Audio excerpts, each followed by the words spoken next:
This is going to be our home now. The rest of the stuff is arriving today, so please take care of them. What? Why are you deciding this on your own? Oh, by the way, Anna will be coming too.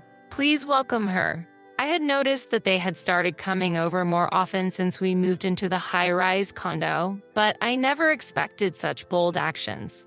I immediately asked my husband, who had just returned from work. Your mother and her family are saying they're going to live here? Oh, yeah, that was today, wasn't it? What are you talking about? Huh? Didn't I mention it? They're moving in with us today. Haha. I was dumbfounded by my husband's laughter. I couldn't think of what to say next. Don't just stand there. Get ready to make dinner. We're celebrating today. At those words, my anger reached its peak. How can this be allowed? After all, we can live here thanks to me. Huh? What are you talking about? That's not true. As we were arguing, my mother-in-law arrived. If you hate living together so much, why don't you just leave? Then she threw an envelope on the table. What is this? It's severance money from us. Severance money? There's $10,000 in the envelope. Take it, get divorced, and leave. We'll take the house. The in-laws were snickering at me. At that moment, I made up my mind. They are such fools. Lucky me. Understood. I'll leave right away. I quickly packed my bags and left the house, jumping for joy. But this wasn't the end. I couldn't stop laughing, thinking about what would happen to my in-laws next. My name is Sarah, and I work as a bank employee. I thought I would have a happy life married to Kevin. But marriage doesn't always go as planned. I realized this when I first met my mother-in-law. So you are Sarah. What do you do for a living? I'm a bank employee. Oh, a bank employee, huh? I guess you don't have to be too smart to do that. What? It was clear she was belittling me. This happened during our introductory meeting before the marriage. Kevin, sitting next to me, seemed not to hear and just smoked his cigarette. Well, let's get along from now on. Yes. Nice to meet you. I wondered if everything was going to be okay. But after we got married, my husband was kind and we didn't have to interact much with my mother-in-law. Are you sure it was a good idea to marry a man with such a modest salary? What's wrong all of a sudden? Well, my mom used to say such things, but now I just feel pathetic. It's okay. Don't worry. Kevin had always been insecure, even when we were dating. He was even intimidated when he found out I was a bank employee, but I never cared much about my partner's financial status. Since then, I think we've had a fun, albeit modest, life. What are you planning to do about where we live? A few months after getting married, I received a phone call from my father. I think we're fine as we are now. We don't have any particular needs. Actually, a spot has opened up in the high-rise condo, so I was wondering what you think. Huh? A high-rise condo. Indeed, my father owned a high-rise condo. Originally a company president, he had handed over the business to my brother and was now living a relaxed life. Of course, my husband was aware of this. If you guys are interested, you can move in immediately. Got it. I'll discuss it with Kevin. I consulted with my husband. Kevin, are you interested in living in a high-rise condo? A high-rise condo? It would be amazing to live in such a place. Kevin showed an excitement I hadn't seen before. Seeing his smile made me happy too. Actually, my dad offered us to live in the high-rise condo. Really? Yes. Kevin, possibly overwhelmed with excitement, suddenly grabbed my shoulders. Calm down a bit. Sorry. And so, it was decided that we would live in the high-rise condo. However, for me, it was the beginning of a nightmare. I'll contact Dad then. Okay, thanks. But I can't believe I'm going to live in a high-rise condo. Kevin's eyes sparkled. After getting Kevin's approval, I called my dad the next day. Hello, Dad. Kevin agreed, so we've decided to move in. That's great. It's already cleaned and ready for you anytime. Got it. Thank you. Don't worry, I'll take care of the paperwork. At this moment, I realized something important and asked my father, by the way, how will we handle the rent? Don't worry about that. As long as you live there, you won't need to pay rent. Really? Of course. It's all for my dear daughter. My husband and I started preparing to move immediately. We moved in just 1 week. Perhaps both of us were excited to live in the high-rise condo. So this is a high-rise condo. It's incredible. I never imagined we could live in such a place. It's like a dream. All thanks to your father. Indeed, we need to express our gratitude. Although initially bewildered by the larger space of the high-rise condo, it only took a week for us to get used to it. I had concerns about whether someone like me should live there, but those concerns faded away. About 2 months after we started living in the high-rise condo, my sister Anna wants to come visit. Is that okay? Kevin had an older sister named Anna. I heard from Kevin that she had been married but got divorced because she was fed up with her husband and had returned to her parents' home. That's fine, but why does she want to come here? I hardly had any conversation with her before, so I didn't understand the reason. Well, I mentioned our new place, and she said she wanted to come over. That's fine, as long as it's on the weekend. I'll let her know then. And then the promised Saturday arrived. When the doorbell rang and I opened the front door, there stood a woman clad in branded items from head to toe. I couldn't help but step back, and then she spoke. It's been a while. Do you remember me? Of course, Anna. Then may I come in? Oh, excuse me. Please come in. My sister-in-law entered the house and seemed to be inspecting every corner. She checked each room, nodding as if satisfied with something.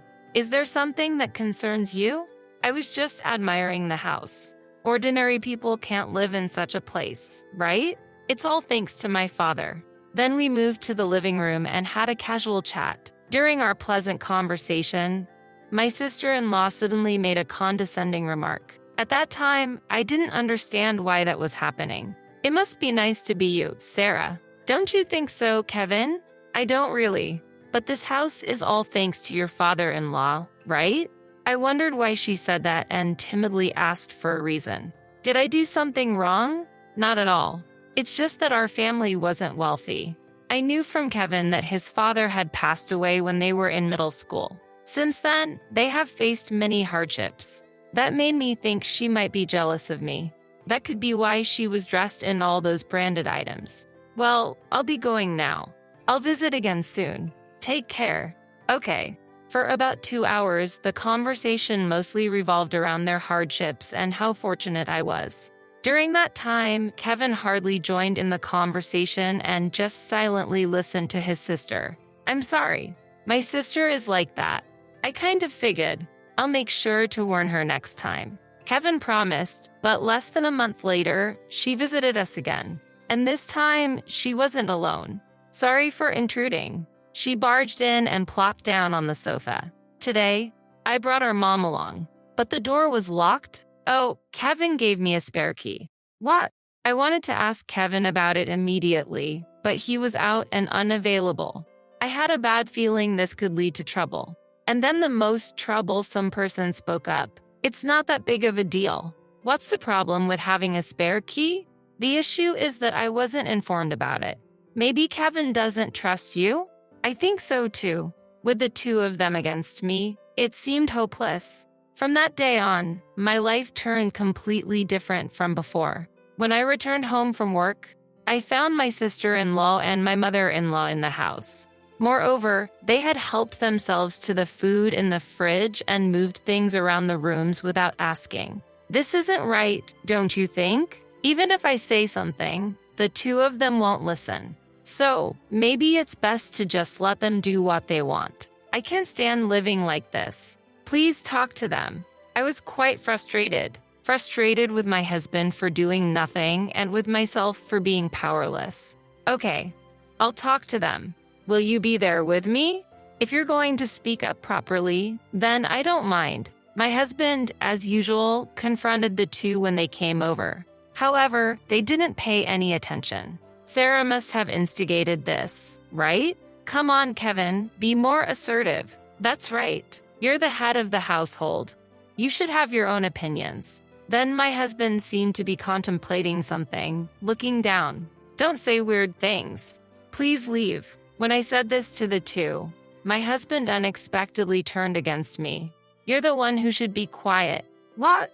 My husband was siding against me. He had completely succumbed to the will of his mother and sister. They took advantage of Kevin's lack of confidence and his inability to refuse. Now, I had no one on my side. I was wrong in my judgment. What my sister and mother said is correct. From now on, I will also express my own opinions. When my husband spoke with newfound confidence, the two smirked and looked at us. From then on, the situation became one-sided. I've decided to allow my mom and sister to come and go as they please. Wait, don't make such decisions without me. The decision is made and you have no say in it. My husband ignored my opinion, and his mother and sister supported his decision. Sarah, that's enough. That's right. Kevin is the head of this household. You just need to follow him as his wife. And there's a spare room, right? No way. It's a waste to have an unused room, so we'll use it. The atmosphere was clearly in their favor. The room lent by my father was now considered theirs. Given the circumstances, I had no choice but to tough it out. I decided to focus on my work and not worry about the situation at home. 6 months later, this attitude paid off. You've been doing really well lately. How about working in a higher position? Me, I've been watching your work recently, and I think you're the right person for the job. Thank you. I'll continue to do my best. It was an unexpected motivation, but it was the happiest thing that had happened to me so far. However, there was a problem. You've been coming home late recently. What have you been up to? Just work. Really? Aren't you having an affair? If you think it's a lie, go ahead and check. This is where my mother-in-law and sister-in-law would chime in. Getting so defensive makes you look even more suspicious. Anna might be right, but Mom, no one would pay attention to Sarah with her looks. Indeed, they clapped their hands and laughed together. They were just having fun teasing me. Until then, they would come over maybe 3 times a week at most, but recently, they started to be at our house almost every day. One day, my mother-in-law came to me and said something totally off base. Do you need something? Do you even understand? Understand what? Have you ever thought about why you can live in a place like this? A woman like you doesn't fit in here. I thought to myself, that's more like her. You can't even do household chores properly. You're useless here. Do you get that? I was continuously bombarded with such baseless accusations. Of course, I wanted to retort immediately, but I felt that nothing I said would improve the situation. I chose to stay silent. Afterwards, perhaps bored, my mother-in-law returned to her room. Just as I was about to start preparing dinner, my sister-in-law came. I heard the conversation earlier. There's never a moment of peace. You should really understand your place. You're like a maid in this house. I work hard too, you know? And it might sound bad, but I earn more than Kevin. Then you should contribute that money to the household expenses. For us, of course. I couldn't agree with her argument. I wasn't living in luxury. I was actually paying for most of our daily expenses, like utilities and groceries. Kevin seemed to have forgotten that, and more importantly, my mother-in-law and sister-in-law didn't even know the reality. I often wondered what would happen if I stopped paying. Then why don't you work, Anna? Why should I have to do that? I almost envied her ability to say such things earnestly. It was a mystery where she went every day without working. So, where do you go every day? I don't need to tell you that. At that moment, my sister-in-law avoided looking at me. It was clear she was involved in something she couldn't openly talk about. Is that so? Then I'll just assume you're gallivanting around every day without working. I said this with a serious face. Angered, my sister-in-law threw a mug from the table at me.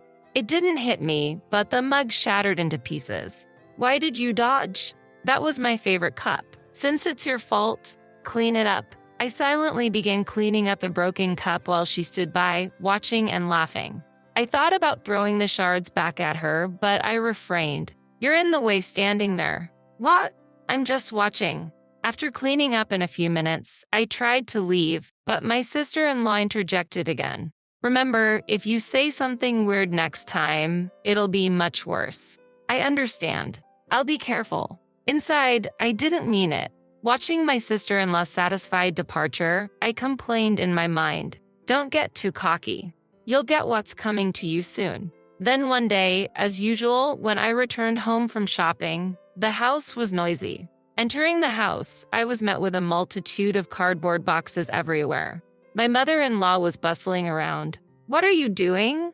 This is going to be our home now. The rest of the stuff is arriving today, so please take care of them." "What?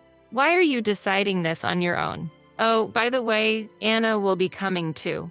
Please welcome her." I immediately asked my husband, who had just returned from work. "Your mother and her family are saying they're going to live here?"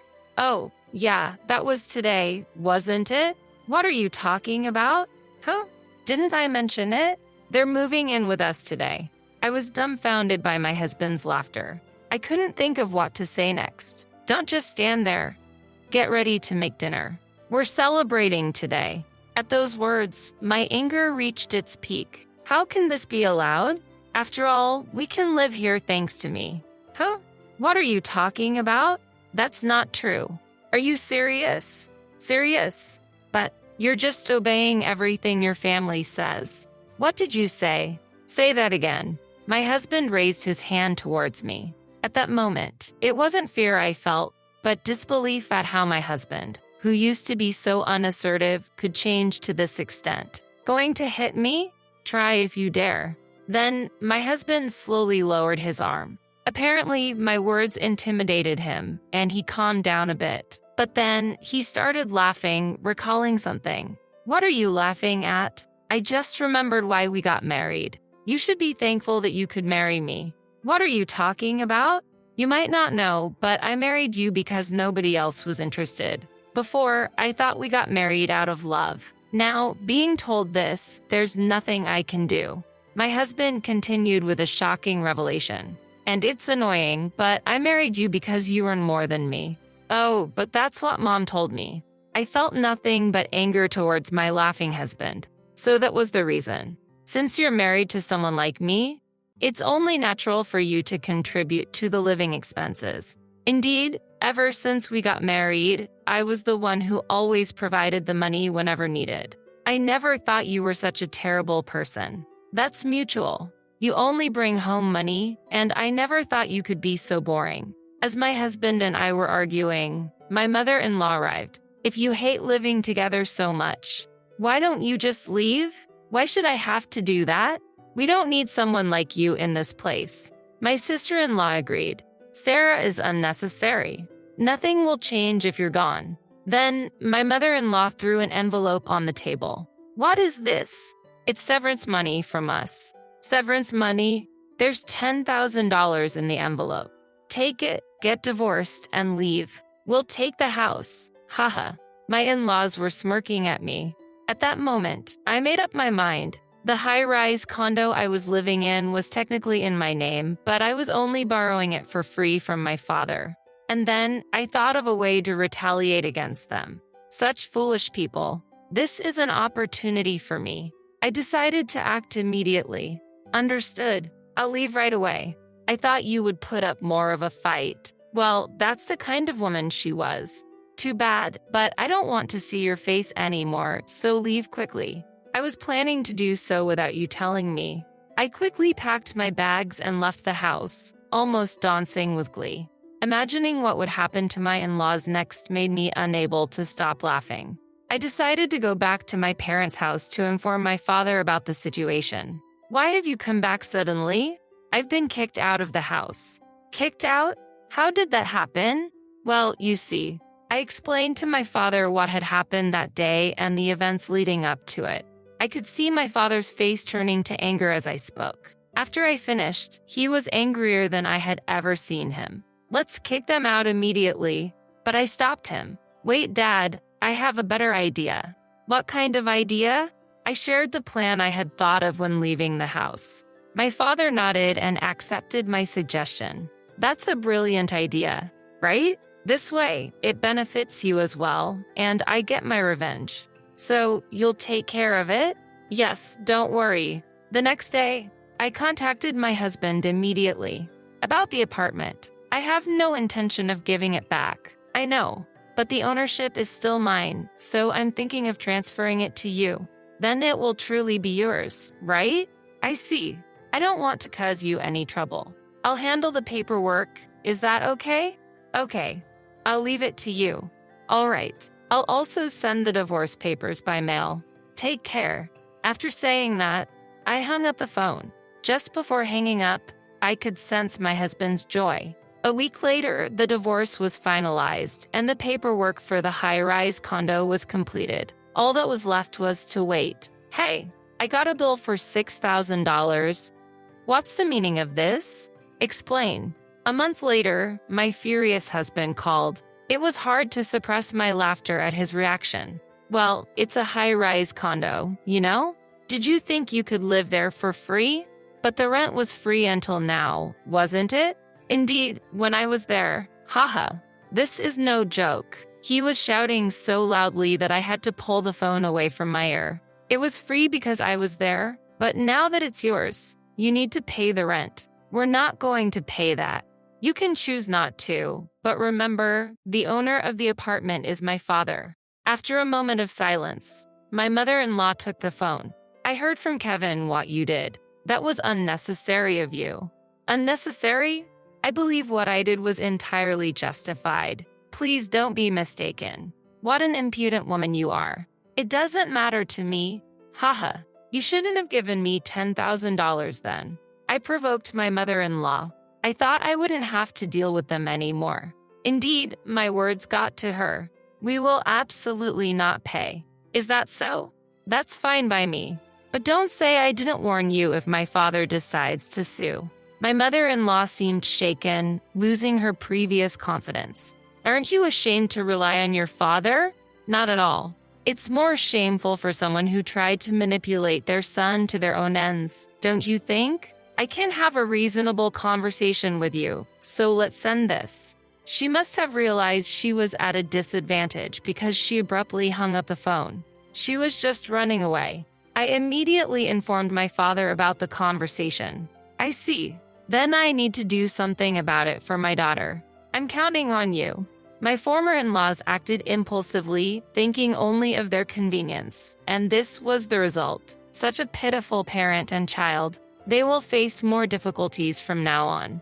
I will just wait and enjoy watching. Time passed, and my ex-husband and his family continued living in the high-rise condo without paying rent. Eventually, my father had to take action. I just billed them for the past due rent. Really? We can't ignore this any longer. It will be a good lesson for them. Then, a new revelation came to light. There were traces of unauthorized purchases made with a credit card in my name. A lawyer, introduced by my father, was hired, and preparations for a lawsuit began, demanding reimbursement from my ex-husband and his family. Why should we pay you? The first to object was my sister-in-law, mostly because the purchases were expensive branded bags and clothes.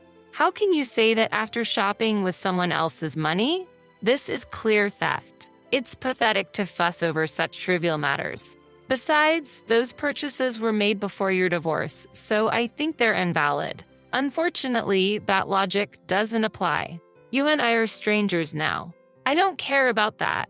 The call was from my sister-in-law, but she hung up unilaterally. Escaping seems to be their usual tactic. However, they couldn't escape and had to make the payment. They must pay the rent for the apartment, but that family doesn't have the means to pay. There was one person who came begging for forgiveness. What are you saying now? We can't afford to pay such an amount. We'd be ruined even if we took out loans. You understand, right? My mother-in-law was trying to get sympathy through tears. It's all your responsibility. Aren't you ashamed at this point? I know that. I'm asking you, having known about it fully well. I felt it was a waste of time to be involved with these people. It's impossible. Please make sure to pay the full amount. Please help me. Afterward, it seems they continued to live in poverty. The three of them, having lost their place to live, returned to their old family home, which was in a dilapidated state to neglect. Eventually, they realized they needed more money to live and decided to sell it for a cheap price. I heard, "Sarah, please help me. I received a call from my ex-husband, Kevin, but I ignored it and hung up. In the end, I was able to live in the high-rise condo they had left. Of course, I don't have to pay any rent. My work is going well, and from now on, I will live my life putting my happiness first.